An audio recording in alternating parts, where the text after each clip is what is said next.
अब आज हम लोग जो डिस्कस करने वाले हैं ये समाजकारी का विगत वर्ष का 2019 दिसंबर का पेपर है और मैं आप लोगों से बातचीत करूंगा क्वेश्चन नंबर 100 से।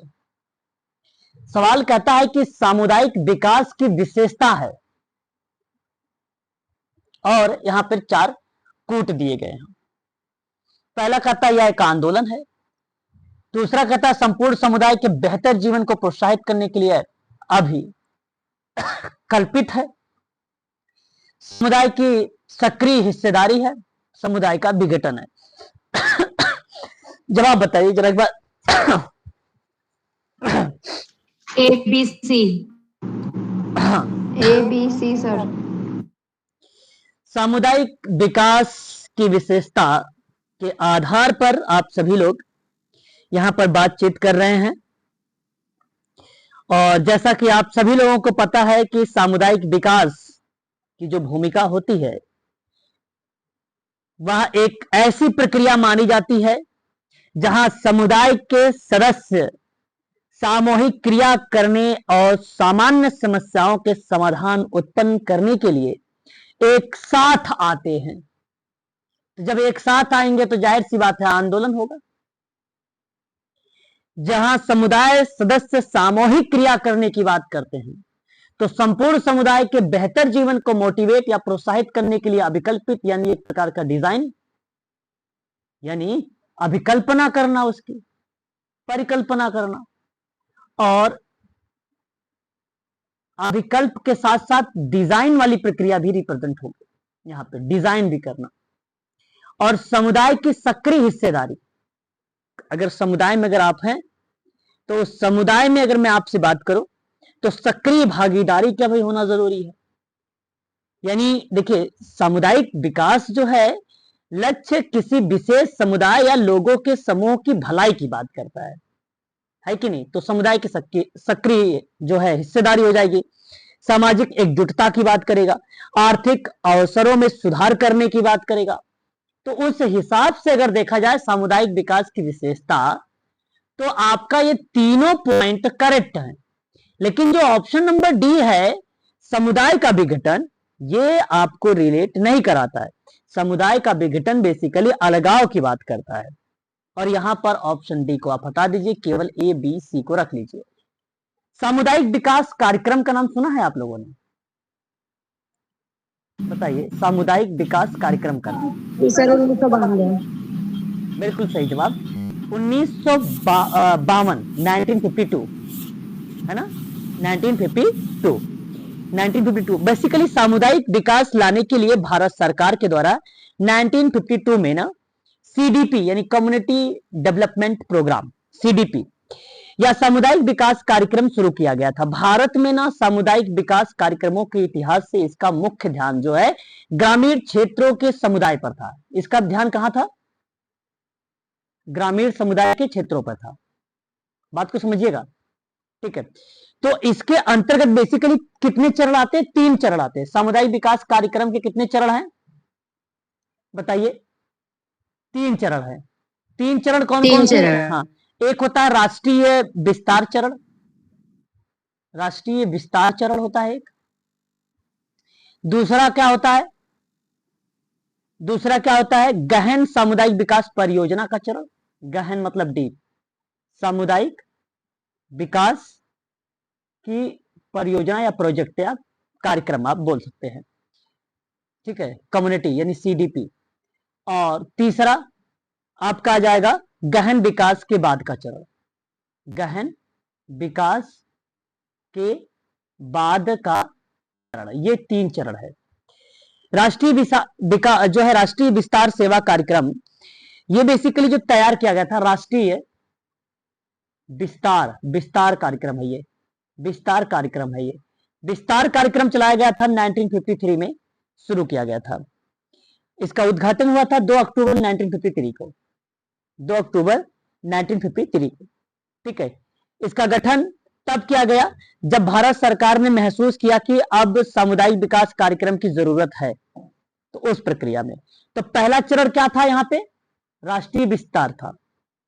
राष्ट्रीय विस्तार चरण 1953 में आया। ये बात ध्यान रखिएगा। इसमें ना सामान्य ग्रामीण विकास के पैटर्न के आधार पर सेवाएं प्रोवाइड कराई जाती थी। सामान्य ग्रामीण विकास के पैटर्न के मतलब मॉडल के आधार पर ही सेवाएं प्रोवाइड कराई जाती थी।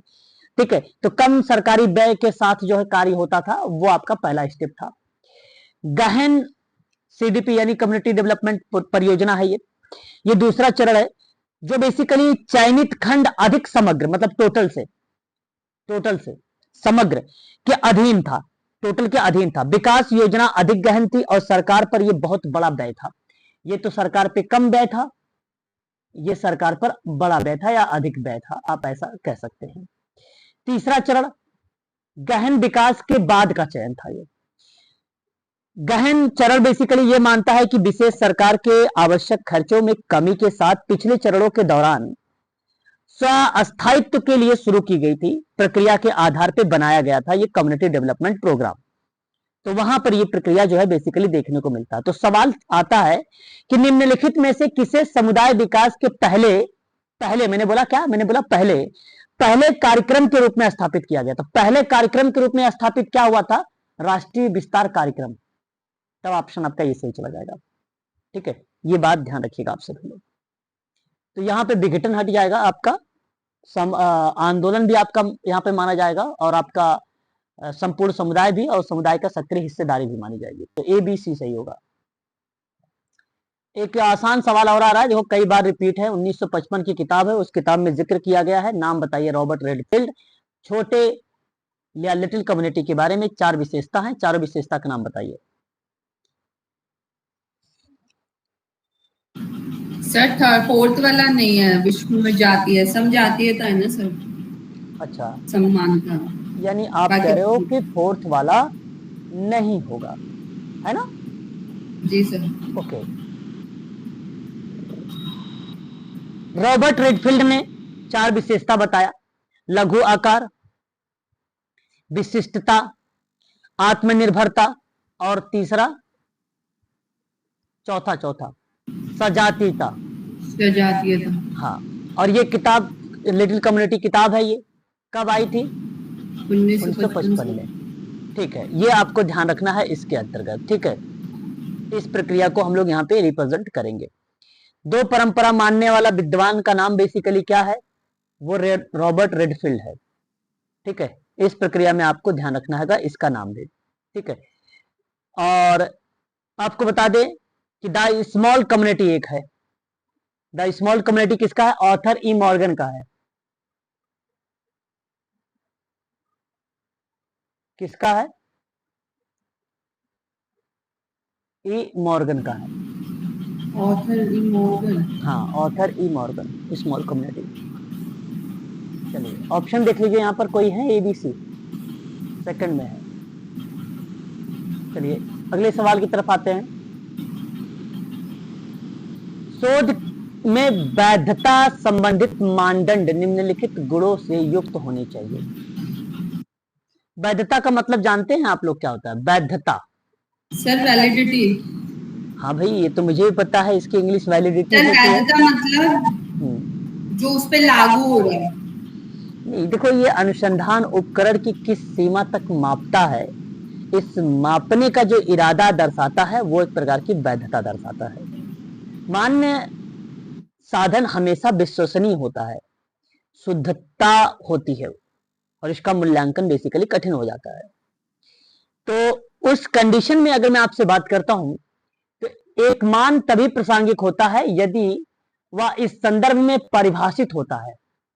कोई मान है तभी प्रासंगिक होता है यदि वह इस संदर्भ में परिभाषित किया जाए। जैसे कोई मान है और उसी परिप्रेक्ष्य में रिलेट हो रहा हो, उसी लाइन में जो उचित मापन के लिए निर्णय लेता हो, तो वो वैलिडिटी है।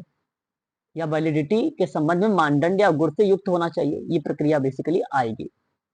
जब मानक प्रत्येक कर्ता को अंक प्राप्त करने के लिए समान अवसर मिल रहा हो, बिल्कुल बात सही है, लेकिन वहां पर वह पूर्वाग्रह से मुक्त हो, बिल्कुल बात सही है। पहला आपका यहाँ पे दूसरा पॉइंट भी करेक्ट है कि नहीं? तीसरा कहता है विश्वसनीय मानक स्थिर और पुनर्उत्पादन होता है। देखिए विश्वसनीयता उस पैमाने को संदर्भित करती है जिस पैमाने पर लगातार परिणाम उत्पन्न होते हैं, है ना? जब दोहराया या दोहराया माप किए जाते हैं। तो यह एक विश्वसनीयता साधन के लिए एक मान्य साधन नहीं होना चाहिए, बल्कि शुद्धता पर बेस्ड होना चाहिए, है ना। जो वहां पर उस क्रियाओं को अगर मैं बात करूं तो इसका मूल्यांकन के आयामों को भी रिप्रेजेंट करे। तो विश्वसनीयता बेसिकली मानक स्थिर या पुनर्उत्पादक हो सकता है। यहां पर आपका थर्ड भी सही जवाब है। मानक द्वारा विशेष रूप से उल्लेखित सूचना उपलब्ध होनी चाहिए, बिल्कुल बात सही है, ये भी चीजें आती है। तो मैं आपसे कहूंगा कि ये चारों ऑप्शन आपके सही है। सही उत्तर का अगर आप चयन करेंगे तो आप चयन करिएगा डी वाले ऑप्शन का, ए बी सी डी, ये ऑप्शन आपका करेक्ट होगा। देखिए यदि उपकरण समग्र का एक प्रतिनिधि प्रतिदर्श रखता है तो इसका अभिप्राय क्या हो सकता है? यदि उपकरण का प्रतिनिधि प्रतिदर्श रखता है, मतलब सैंपल रखता है, तो इसका मीनिंग क्या होगा? परिणाम की भविष्यवाणी नहीं की जा सकती, रिजल्ट की भविष्यवाणी नहीं की जाती, सार्वभौमिक सत्यता पर आधारित हो सकता है या नहीं हो सकता है? भविष्यवाणी हम कर सकते हैं, भविष्यवाणी कर सकते हैं, परिणाम की भविष्यवाणी कर सकते हैं, हाँ या ना? नहीं सर, नहीं सर। बिल्कुल।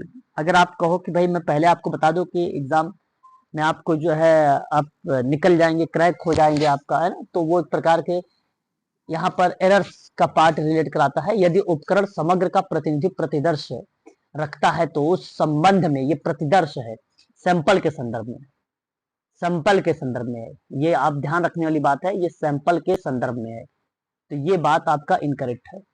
विषय की वैधता अच्छी होनी चाहिए, पूर्वाग्रह से मुक्त होना चाहिए। देखिए अब यहाँ पे प्रतिदर्श आ रहा है, ठीक है, प्रतिनिधित्व पूर्णता निर्णायक और अंतर्ज्ञानी भी हो सकती है, बिल्कुल बात सही है। तो यहाँ पर बी सी डी आपका करेक्ट होगा, बी सी डी, और बी सी डी आपका जो जाएगा वो ऑप्शन नंबर आपका सेकंड करेक्ट होगा, बी सी डी, है ना। अगेन रिसर्च का सवाल, 3 प्रश्न जो स्तरीकृत प्रतिदर्श, स्तरीकृत मतलब समझ रहे हो ना, स्ट्रेटिफाइड सैंपलिंग की बात कर रहा है, उसके संदर्भ में उच्चतर रूप से महत्वपूर्ण बताइए क्या हो सकता है? ये बात तो सत्य है, सनस्तर का निर्माण होगा, और वो कैसे होता है ये चीज को दर्शाता है। अगर हम बात करते हैं स्ट्रेटिफाइड, ये वह प्रशासनिक सुविधाएं है जो आवश्यक है। संभाव्य प्रतिदर्श है, समिष्ट विजातीय होता है ये, यदि किसी विद्यालय में शहर या गांव से छात्रों का रेशियो 40:60 का अनुपात में है, तब भी वही प्रक्रिया आपका स्तरीकरण कहलाता है। तो प्रत्येक स्तर से मुद्दों का चयन कैसे हो, इन संदर्भ में अगर हम बात करते हैं तो ये प्रक्रिया भी शामिल है। तो कैसे आपका यहाँ पे शामिल है। उसके बाद अगर मैं बात करता हूं सन स्तर तक कैसे सुगमता से पहुंचा जाए, सन स्तर तक कैसे सुगमता पर पहुंचा जाए, ये स्टेटमेंट नहीं आती है। हालांकि ये विधि बता रहा होता है, जो कि विधि का पार्ट नहीं है। ये सनस्तरीय प्रतिदर्श के संदर्भ में उच्चतर रूप से महत्वपूर्ण वे हैं जो प्रत्येक स्तर के मुद्दों को चयन कैसे किया जाए, सनस्तर का निर्माण कैसे हो, सनस्तर तक कैसे सुगमता से पहुंचा जा सकता है। सुगमता से मतलब मेथड से पहुंच सकते हैं, मेथड होना चाहिए था प्रश्न में, फिर प्रश्न में मेथड नहीं है, इसलिए ये एलिमेंट हो जाएगा। प्रत्येक स्तर में मुद्दों का चयन कैसे किया जा सकता है, कैसे किया जा सकता है, देखिए ये अलग डिफरेंट है, ये मैच करता है दूसरे पहले से। या प्रत्येक स्तर के प्रतिदर्श का आकार कैसे निर्धारित होता है, तो इस परिपेक्ष पर रिलेट करता है। यहाँ पर जो जाएगा ए बी डी आपका ऑप्शन सही होगा, A B D option number ढूंढिए, ए बी डी किस ऑप्शन में है? आपका थर्ड में है। कौन सा ऑप्शन में है ये? ऑप्शन नंबर थर्ड में दिया गया, इसलिए ऑप्शन आपका तीसरा वाला सही माना जाएगा, ठीक है। अगला सवाल, निम्नलिखित में से एक संगठन में पाया जा सकता है, एक ऑर्गेनाइजेशन में क्या क्या पा सकते हैं आप? संगठन देखो बिखरी हुई शक्तियों को इकट्ठा करना होता है ना।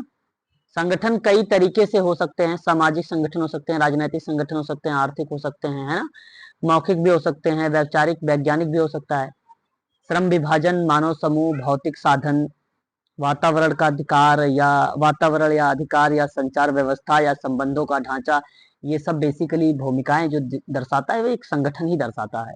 तो संगठन में पाया क्या जा सकता है? संगठन में क्या निर्णय लेने का एक औपचारिक ढांचा मिल सकता है? संगठन में औपचारिक इंस्ट्रक्शंस, अगर हम बात करते हैं फॉर्मल इंस्ट्रक्शन को, स्ट्रक्चर को, तो वो चीजें शामिल हो सकती है। बिल्कुल आपका यहाँ पे पहला पॉइंट सही है। भूमिकाओं और उत्तरदायित्व का बंटवारा भी हो सकता है, ये भी पॉइंट आपका करेक्ट हो जाएगा, है कि नहीं? बी वाला पॉइंट भी करेक्ट हो जाएगा, सही है। और उसके बाद देखो आचरण और व्यवहार के नियम भी आपको शामिल हो सकते हैं, सी वाला भी। पदानुक्रम की अनुपस्थिति, अनुपस्थिति नहीं उपस्थिति आपका यहाँ पर बेसिकली अगर मैं बात करता आपका सही जवाब था। उपस्थिति आपका अगर होता तो सही था, अनुपस्थिति बेसिकली अब्सेंट को दर्शाता है। ए और बी सी केवल सही जवाब होगा। ए बी सी जो जाएगा वो ऑप्शन नंबर आपका सेकंड में गया है और सेकंड वाला ऑप्शन आपका करेक्ट हो जाएगा यहाँ पे, ठीक है। अगला सवाल देखिए,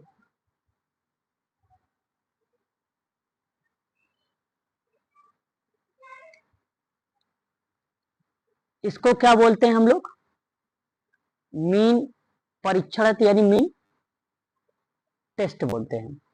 मैंने इससे सब पहले भी इसके बारे में पढ़ा चुका हूं, नहीं बताइए? क्वेश्चन पेपर जब करवा रहा था साधन परीक्षण के एक सवाल और आया हुआ था, बताया था कि नहीं बताया था आप लोगों को? प्लीज बताइए, बोलिए। बता रखा ना, जरा बताओ क्या होना चाहिए साधन परीक्षण? क्या सामाजिक सेवाओं की उपलब्धता की बात करेगा सामाजिक परीक्षण? सामाजिक सेवाओं मैंने आप लोगों को एलिमेंट कर दिया था भाई, रिपीट क्वेश्चन है ये। यस सर, बीसीडी ठीक होगा, ए गलत होगा। यहाँ मैंने इसको हटा दिया था। समाज कल्याण मैंने बताया था, कल्याण को हम रखेंगे उसकी उपलब्धता पर। आर्थिक रूप से जो कमजोर वर्ग के लोग हैं जो उनकी सेवाओं की उपलब्धता पे भी रखेंगे। जनरीतियों या जनजातियों की बात करते हैं तो वहां पे सेवाओं की उपलब्धता हो जी। यहाँ पर बी और सी और डी ऑप्शन सही होगा। ये मैं आपको पहले भी बता चुका हूँ इसके बारे में, है ना। बी सी डी आप रखिए ऑप्शन नंबर सेकंड में, व्याख्या के साथ बताया हूं आप लोगों को उस क्वेश्चन में। नौकरशाही प्रतिनिधियों का विशेषता आपको बताना है, कौन सी है? नौकरशाही मैक्स वेबर का नाम आता है, या एक ऐसी नौकरशाही है जिसमें न समाज में विद्यमान प्रत्येक जाति वर्ग समुदाय धर्म के लोगों का उनकी जनसंख्या के अनुपात में प्रतिनिधित्व किया जाता है। तो सामाजिक समस्याओं का पूर्ण समझ होनी चाहिए, समझ रहे हैं आप। जन सहयोग को बढ़ावा देना चाहिए, ठीक है। प्रशासन में बेहतर तंत्र को बढ़ावा देना चाहिए, क्रियात्मक को प्रोत्साहन करना चाहिए, इन शब्दों को रिलेट कराया जाता है। तो मैं आप लोगों से कहूंगा कि नियमों या नियम जो है नियमानों पर निर्भरता का होना नौकरशाही का प्रतिनिधित्व विशेषता दर्शाएगा, यानी रूल्स वगैरह पर निर्भर होता है नौकरशाही। जैसे मैंने आपको बताया ना, धर्म के लोगों पे उनकी जनसंख्या के अनुपात में प्रतिनिधित्व किया जा सकता है, तो वहां नियम बन जाता है एक प्रकार से, तो नियमों को फॉलो या उसकी निर्भरता पर आधारित होता है। अवैयक्तिक संबंध का होना, अवैयक्तिक यहाँ तो बेसिकली जाति वर्ग समुदाय धर्म के लोगों पर होता है, तो जाहिर सी बात है अवैयक्तिक संबंध का होने वाली प्रक्रिया को भी दर्शाता है। नियम और प्रक्रिया देखिए, ये पहले पॉइंट का एक प्रकार से कॉपी है। एक बड़ा पक्षकार होना, ये भी हो सकता है। कार्यालय, जिसके देखिए कार्यालय की विशेष सुविधाओं और अधिकारों के प्रति उदासीनता का होना, उदासीनता का होना गलत जवाब हो जाएगा। निगेटिव परिप्रेक्ष्य है, नौकरशाही को प्रतिनिधित्व की विशेषता थी जो उदासीनता को नहीं दर्शाती है। ए बी सी को लगाइए और ए और बी सी का रखा जवाब होगा। A B C option number देखेंगे तो थर्ड आपको मिल जाएगा, थर्ड वाला ऑप्शन सही हो जाएगा।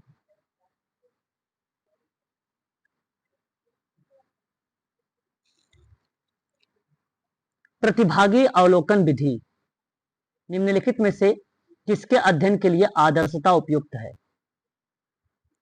कि नहीं? ये एथनोग्राफिक होता है, नृवंश विज्ञान जो प्रतिभागी अवलोकन विधि जिसमें नृवंश विज्ञान अनुसंधान के रूप में जाना जाता है। और नृजाति या नृविज्ञान की वह एक शाखा है जो व्यक्तिगत संस्कृतियों का व्यवस्थित अध्ययन करता है। तो मैं उस हिसाब से कहूँ कि तो जनजाति संस्कृति को अध्ययन करेगा एक प्रकार से, और एक नृजाति संस्कृति का अध्ययन करता है। राष्ट्रीय संस्कृति नहीं होगी, नहीं वैश्वीकरण की परिघटना होगी। केवल ए और सी होगा आपका ऑप्शन, ठीक है। ए और सी देखिए ऑप्शन नंबर सेकंड में है, सेकंड वाला आपका करेक्ट जवाब होगा। ठीक है, उसके बाद देखिए निम्नलिखित में से कौन सा भारत की पंचवर्षीय योजना के मुख्य लक्ष्य रखा गया है ना। भारत में पंचवर्षीय योजना का लक्ष्य आपसे एक सवाल पूछा है। पहली पंचवर्षीय योजना 1951 में आई थी और 1956 तक चलाया गया था, है ना। पंडित जवाहरलाल नेहरू ने इसको शुरुआत किया था, कृषि, बिजली, सिंचाई वगैरह पर बल दिया था, विकास, आत्मनिर्भरता, निष्पक्षता पर बल दिया। आत्मनिर्भरता भी तृतीय पंचवर्षीय योजना का ही पार्ट माना जाता था। ठीक है, इस प्रक्रिया में बात होती थी। तो मैं आप लोगों से कहता हूं यहाँ पर आपका जो जाएगा, एक तो विकास होगा, एक आत्मनिर्भरता होगा, दो तो आपका करेक्ट है। तीसरा क्या होना चाहिए, समानता या निष्पक्षता? सर निष्पक्षता। कैसे, किस गोल में रखा गया है निष्पक्षता का भाव, बताइए। पंचवर्षीय योजना के लक्ष्य जो रखे गए हैं वो किस गोल के तहत निष्पक्षता के भाव को प्रस्तुत किया गया है? जैसे भाई ये तो पता है ना, लेकिन इस सवाल की अगर मैं बात करता हूं तो एक बात आप सभी लोग ध्यान रखिएगा, सभी लोग, भारत में पंचवर्षीय योजना का प्राथमिक लक्ष्य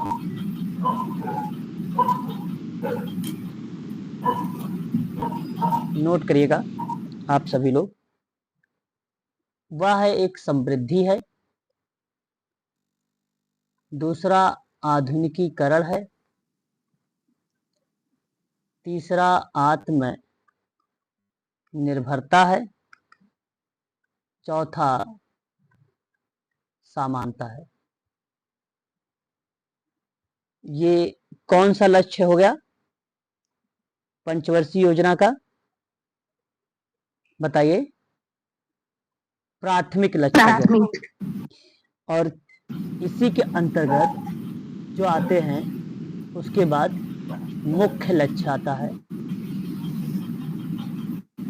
और उस प्रक्रिया में विकास होगा। क्या हो जाएगा, विकास हो जाएगा, आत्मनिर्भरता हो जाएगी, आत्मनिर्भरता हो जाएगी, निष्पक्षता हो जाएगा, और अभी अभी मैंने ऊपर एक रखा है क्या, विकास तो अच्छा है, विकास हो गया, आत्मनिर्भरता हो गया, निष्पक्षता हो गया। और बताइए हम यहाँ पे क्या एक छोड़ रहे हैं, क्या आधुनिकीकरण। आधुनिकीकरण को भी रख ले मुख्य में? पहले में हो गया सर, प्राथमिक में। Yes sir. नहीं, आत्मनिर्भरता तो भी प्राथमिकता में है, सिमिलर हो सकता है, ऐसे बात नहीं है। मुख्य में तो ये तीन तो होगा ही होगा, ठीक है, इसमें कोई दो राय नहीं है ना, इसमें कोई दो राय नहीं है। मुख्य लक्ष्य के रूप में इसको रिप्रेजेंट किया ही किया जाएगा। समाजिता एक शब्द आता है ना, सामाजिकता एक शब्द आता है। इन चार शब्द को आप निष्पक्षित उसमें रखेंगे मुख्य लक्ष्य में। अब ढूंढिए इसमें, तो ये विकास, आत्मनिर्भरता और निष्पक्षता, ये जो तीन दिए हुए हैं ये मुख्य लक्ष्य हैं, और उस आधार पर अगर हम बात करते हैं ACE, तो ऑप्शन पहला आपका सही हो जाएगा यहाँ पे, मुख्य लक्ष्य। ठीक है, ये ऑप्शन आपका सही जवाब है। नीति आयोग, देखो मैं पहले भी इसके बारे में पढ़ा चुका हूं, नीति आयोग के बारे में, है ना। मुख्य उद्देश्य क्या हो सकता है नीति आयोग का, ये 1 जनवरी 2015 को या भारत का एक प्रमुख नीतिगत थिंक टैंक के रूप में उभरा था। तो उस समय सतत विकास के लक्ष्यों को प्राप्त करना इसका मुख्य उद्देश्य था। संघवादी सहयोग को बढ़ावा देने की बात थी, और नीति बनाने की प्रक्रिया में नीचे से ऊपर की ओर दृष्टिकोण को ग्रहण करना था। खतरों से सुरक्षा और बचाव का प्रदान करना ये नहीं था, है कि नहीं। तो इसलिए आप इस प्रश्न का जवाब क्या देना उचित समझेंगे? सर ए, ABC। बी, सी। इसको देखो मैं पढ़ा चुका हूँ आप लोगों को, ज्यादा टाइम व्यतीत नहीं करना चाहता हूँ मैं। आप लोग क्लास भी ले रहे हो, बराबर लिख भी रहे हो, वीडियो भी देखते हो, मैंने लिंक वगैरह दे रखा है ना। इसके बारे में बहुत इंपॉर्टेंट है नीति आयोग भी। ए बी सी ऑप्शन आपका सही जाएगा यहाँ पे, थर्ड वाला। भारत के संविधान में अनुच्छेद 19 आता है ना। अब 19 के अंतर्गत आपको पता होना चाहिए A B C D E F G. A for आप कह सकते हो कि बोलने से है, आवाज से है, तो इसलिए बोलने की आजादी होनी चाहिए। बी फॉर अगर मैं आपसे बात करूं तो एक प्रकार से आप संगठन बोल सकते हो, या आप बी से आप क्या कहना उचित समझेंगे? यहाँ बेसिकली सभा बनाने की आजादी होती है, तो आप सभा बनाने की आजादी इसमें देखने को मिलती है। सी आप जो है संघ, संघ मतलब आप यहाँ पे अगर मैं आपसे बात करूं तो कमेटी वगैरह संघ को याद कर सकते हैं आप, तो इसलिए संघ बनाने की आपको आजादी है ना, बनाने की आजादी है, सभा वगैरह करने की आजादी है, संघ बनाने की आजादी है। डी आपका बेसिकली पूरे देश में आने जाने, इधर उधर आने जाने की बात की गई है, तो आने जाने की आजादी है, आपको कहीं रोक टोक नहीं है।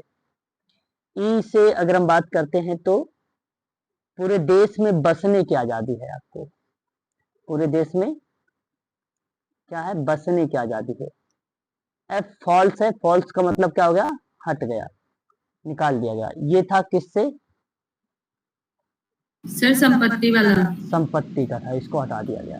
ठीक है, 31 में निरसन कर दिया गया है इसको। जी से क्या आ जाएगा? बिजनेस यानी व्यापार, कोई भी व्यापार या जीविका या जीविका के बारे में बात की गई है। तो यहाँ देखिए वाक बोलना हो गया, बी एकत्र करना हो गया, और मनोरंजन तो है ही नहीं, और डी आवागमन का हो गया। तो ए बी डी देख लीजिए। ए बी, अरे एक मिनट में, मनोरंजन की आजादी है, मनोरंजन की भी आजादी हो ही सकती भाई। सर हो सकती है, वो जो तो उसमें इधर आएगा ना सर, आने, उसमें तो मनोरंजन भी आता है सर उसमें। आने जाने की, कहीं पर भी आने जाने की अगर आजादी है तो इसका मतलब है कि आप पिकनिक वगैरह जा रहे हैं तो ये मनोरंजन को ही रिप्रेजेंट करता है। जी सर। है ना, तो इसलिए आपका ये भी होगा, है ना। तो आप यहाँ पर ए बी सी डी सब लगा लीजिए और सारा आपको करेक्ट हो जाएगा, डी वाला फोर्थ ऑप्शन है। भारतीय संविधान के द्वारा भारत के नागरिकों के लिए कौन से कर्तव्य निर्धारित किए गए हैं, बताइए। कर्तव्य, वैज्ञानिक सोच का विकास हो, हमारी मिश्रित संस्कृति का समृद्धि विरासत उसका संरक्षण किया जाए, है ना, आमदनी की असमानता को बरकरार रखा जाए, गलत है, ये नहीं होगा, देश की सुरक्षा हो। A B D. A B D, A B D कहाँ पर है? ABD सर, 4 में है, फोर्थ ऑप्शन। फोर्थ ऑप्शन आपका सही हो जाएगा।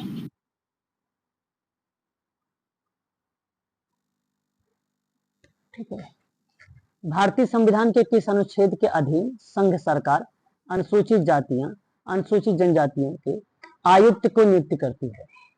मैं आपको पढ़ा चुका हूँ। 338 338 सर।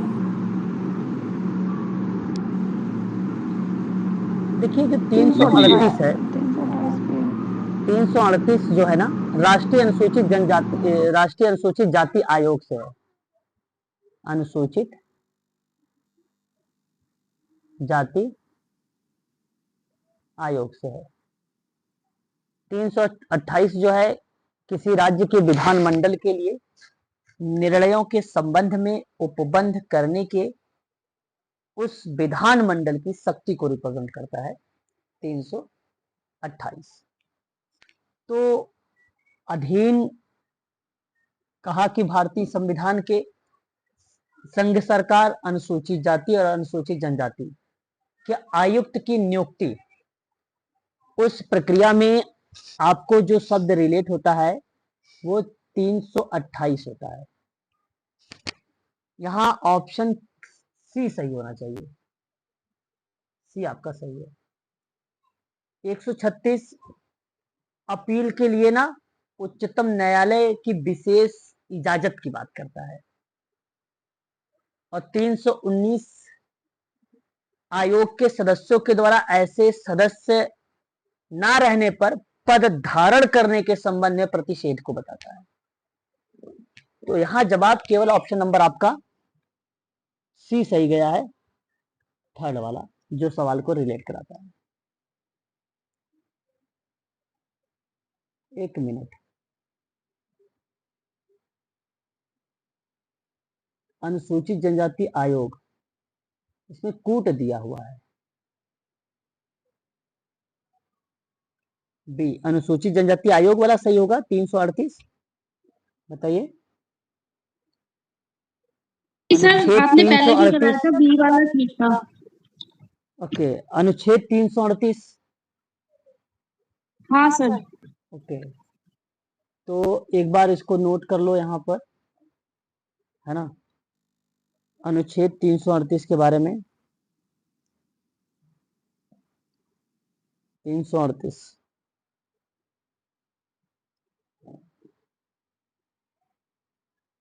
अनुसूचित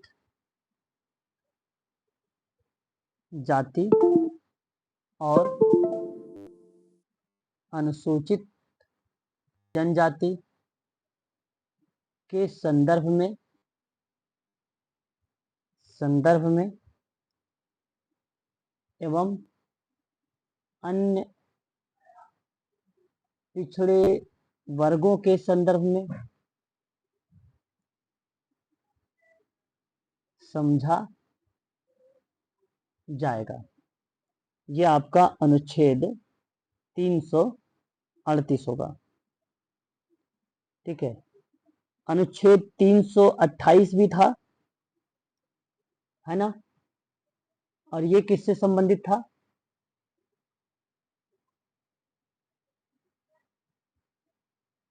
विधानमंडल होगा ना।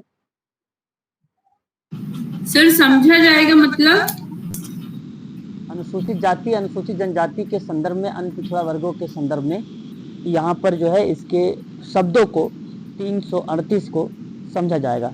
इसका कहने का भाव ये है 338 में कि इसके तहत अनुसूचित जाति अनुसूचित जनजाति को दिए जाने वाले जो सभी सुरक्षा के उपाय हैं उसको विनियमित किया जाएगा, उनके कल्याण और विकास के स्पष्टता पर जोर दिया जाएगा, मामलों में मंत्रालय का गठन भी किया जाएगा। इस संदर्भ में आपको साथ ही साथ नियुक्ति या नियुक्त का एक विशेष अधिकारी भी होगा, राष्ट्रपति। तो सर ये वाली जो क्वेश्चन का आंसर इसी में आएगा 338 में, क्योंकि आयुक्त की नियुक्ति, प्रश्न यही है ना, आयुक्त आयुक्त की जो बात है, आयुक्त की जो बात है ये आपको बताता है कि राष्ट्रपति द्वारा एक नियुक्त विशेष अधिकारी, एक नियुक्त विशेष अधिकारी, ठीक है, ये होगा। और विधानमंडल के परिप्रेक्ष्य में जब बात होती है ना, किसी राज्य के लिए निर्वाचनों के संबंध में उपबंध को लेकर, वो 328 बताता है। तो सही जवाब आपका यहाँ पे जो है वो बी सही है, बी वाला, बी ऑप्शन आपका सही आ रहा है, ठीक है। और बी ऑप्शन आपका यहाँ पे दिया हुआ है थर्ड में। ये सवाल देखो मैंने पढ़ा रखा है, एक वर्ण का क्वेश्चन है ये, समव्यवहार विश्लेषण का सिद्धांत, अहम स्थितियों की सम्मिलित, इसके बारे में पढ़ा चुका हूं मैं, बालक, माता पिता और एडल्ट, प्रौढ़। सर भाई बहन नहीं होंगे। हाँ, तो ये आपका शामिल है। तो आप लगाइए ABC, यहाँ पे क्या होना चाहिए, विकल्प सही उत्तर चुनिए ABC, ऑप्शन ए सर। हाँ, ये बेसिकली एक प्रकार से एरिक बर्न ने 1970 में बात इसके बारे में बताया था, है ना, और पेरेंट चाइल्ड एडल्ट जैसी चीजों पर जिक्र करता था। द बुक ऑफ चॉइस सन 1970 की पुस्तक थी, उस किताब में इसने बताया था, ये पेरेंट, चाइल्ड एंड एडल्ट के बारे में। ठीक है, ये आपका सही जवाब हो जाएगा।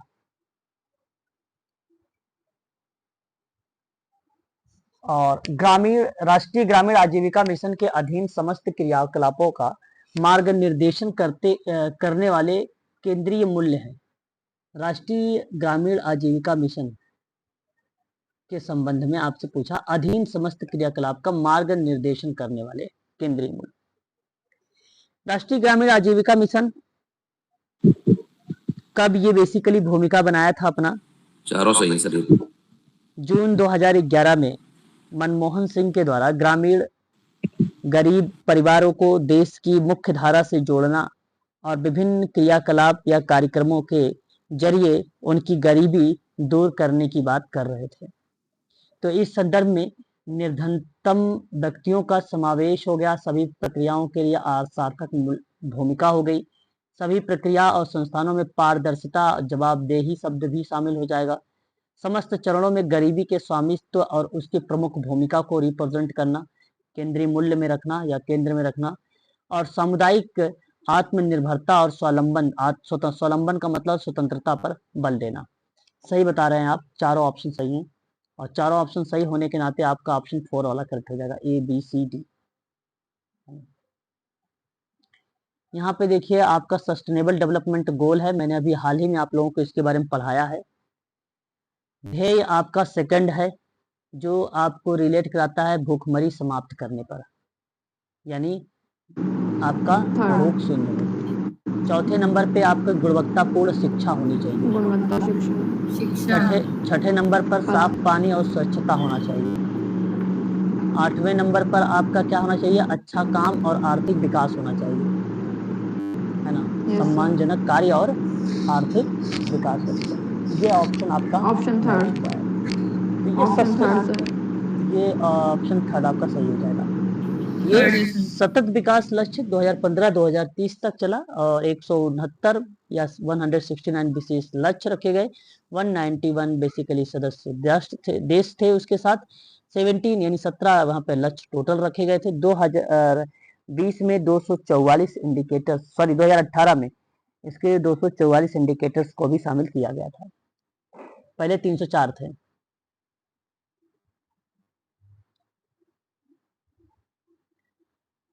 चलिए ये बताइए, मानव जीवन चक्र शैशवावस्था 0 से 2 वर्ष, है ना? आरंभिक बाल्यावस्था 3 से 12 वर्ष, चमत्कारी वर्ष होता है ये। और 0 से 2 वर्ष वाला अगर हम बात करते हैं तो क्या होता है ये? अत्यधिक प्रभावशाली होता है ये। प्रभावशाली। ओके। किशोरावस्था क्या होता है? 12 से 18। चमत्कारी। परिवर्तनों के लिए चुनौती सर, परिवर्तनों की चुनौती होगा सर। हाँ। युवा वयस्कता प्रमोशन लॉन्चिंग का सिद्धांत। 1940 लॉन्चिंग काल, यह आपका सही हो जाएगा। परिवर्तन पूछा है, किसमें क्या क्या परिवर्तन था? ऑप्शन बताइए एक बार।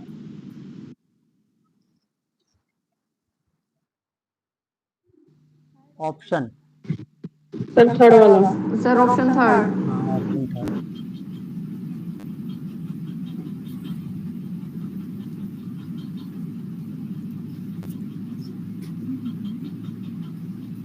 केंद्रीय प्रवृत्ति की माप बताइए, किसको रिलेट कराता है? माध्य को? माध्य सर। ठीक है। माध्य अगर हम बात करते हैं विसर्जन, मानक विचलन या माध्य विचलन, सहसंबंध पियर्सन गुणांक सर। ओके। महत्व परीक्षण टेस्ट। ऑप्शन बताइएगा। 1 सर ए। ये ऑप्शन आपका सही है।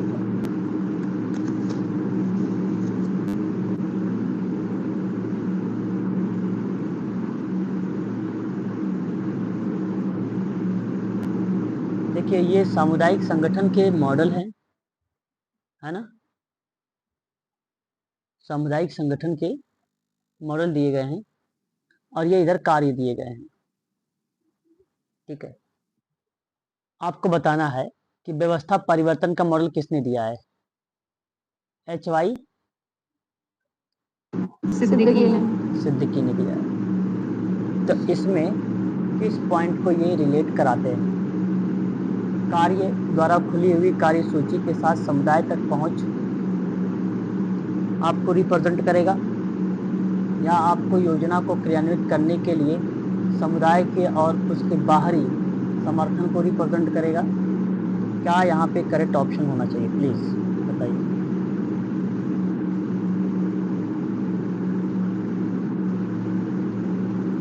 दिसंबर 2019 का पेपर है भाई, बोलिए जल्दी से। क्वेश्चन नंबर आपके सामने है, किसको रिलेट कराएगा ये, प्लीज एक बार स्पष्टीकरण करें। Sir option B. Option B की तरफ बता रहे हैं आप लोग। Sir option A. Option A? अरे मैं ए बी थोड़ी ना पूछ रहा हूँ, मैं आपसे पूछ रहा हूँ किसको मैच करेगा ये, है कि नहीं। सर सेकंड वाले को मैच।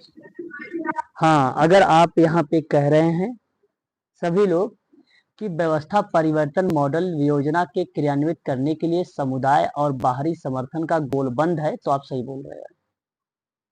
अत्यधिक मतलब होता है अल्ट्रा दिशा निर्देशात्मक मॉडल है ये, है ना। ये एक डायरेक्शन मॉडल्स होता है, ये बेसिकली रॉथमैन के द्वारा ही दिया गया है, अल्ट्रा डायरेक्शन मॉडल। ठीक है, और यहाँ अगर मैं बात करता हूँ तो किसका नाम या किस चीजों को रिलेट कराएगा। ये कर्ता द्वारा खुली कार्यसूची के साथ समुदाय तक पहुंच बताता है। संस्थागत मॉडल ये आपको रिलेट कराएगा लाभार्थियों की निःशुल्क और न्यूनतम मूल्यों पर उपलब्ध कराई जाने वाली सेवाओं के प्रावधानों के लिए सक्रिय सरकारी समर्थन को मांगने को बताएगा। संरचनात्मक व्यवस्था का मॉडल है परिवर्तन का, और ये भी बेसिकली HY सिद्दीकी का है। सूक्ष्म और बृहद सामाजिक यथार्थों के लिंक को विकसित करना और उसको समझना, है ना, ये रिलेट कर। अब मुझे बताइए ऑप्शन कौन सा गया है। पहले का दूसरा गया है, दूसरे का पहला गया है। ऑप्शन नंबर ए सही है, पहला ऑप्शन सही है।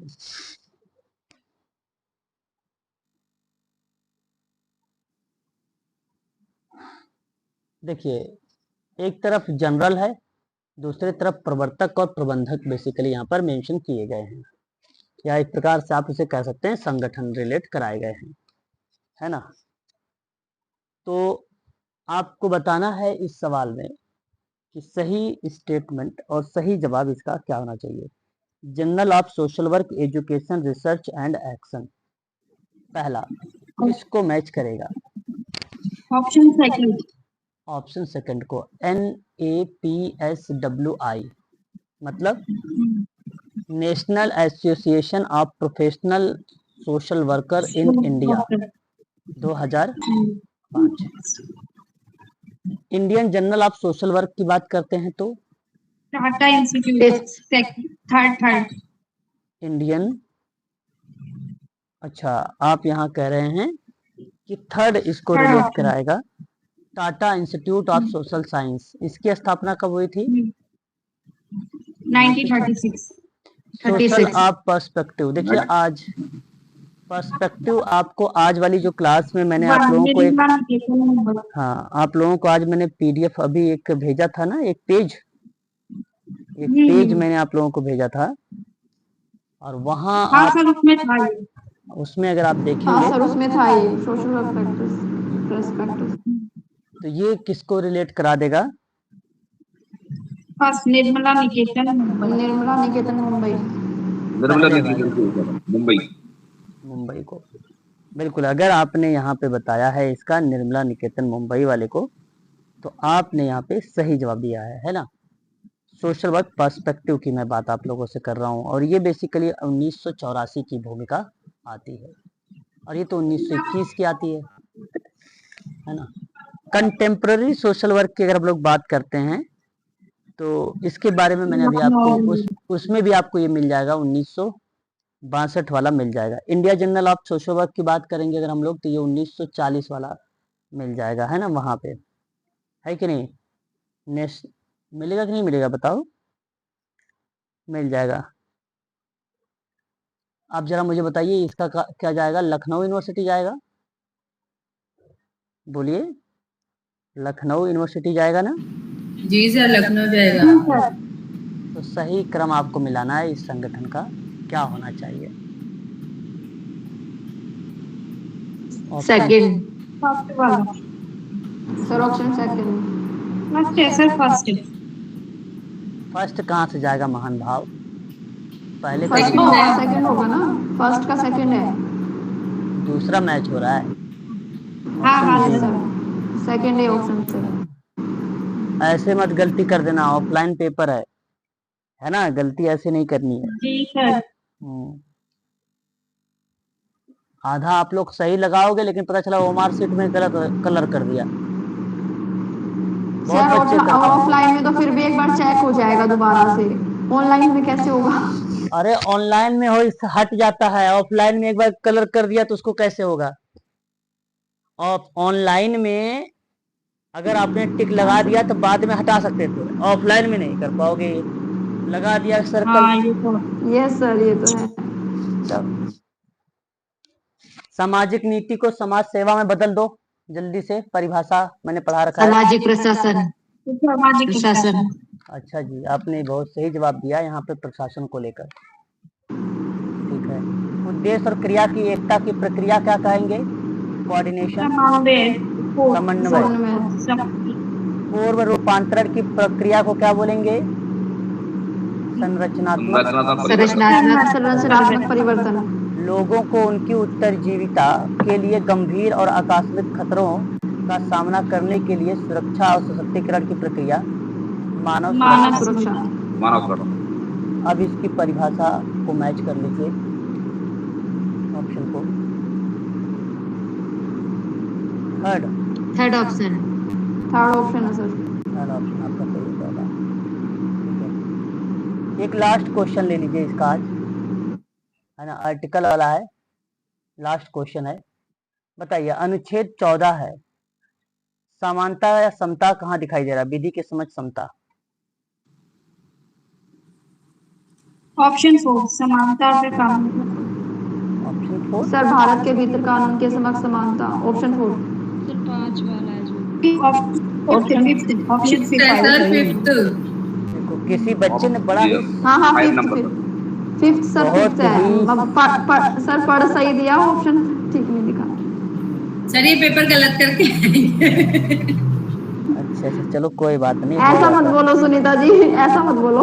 अरे हो जाता है कभी कभी। हाँ ठीक है, तो आपका 40 जो है विधि के समझ समता की बात कर देता है ना।